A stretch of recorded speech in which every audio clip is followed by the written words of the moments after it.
ঘাড়ের কিছু ব্যায়াম থাকে যেগুলো আপনি করে ঘাড়ের যে টানটা ব্যথাটা কমাতে পারেন।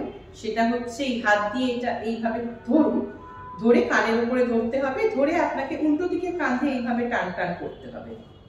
সেম জিনিস আবার আপনাকে এই দিকে।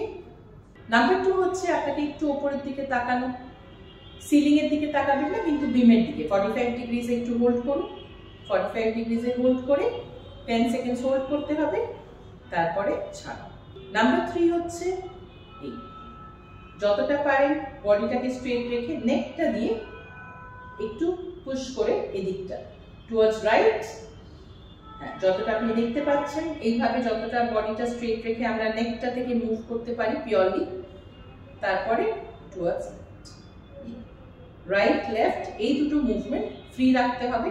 ব্যাক যতটা দেখতে পারবো তত আপনার নেকটা স্ট্রেচ হবে আর আপনার ব্যথাটাও কিন্তু অনেকটা কন্ট্রোল হবে।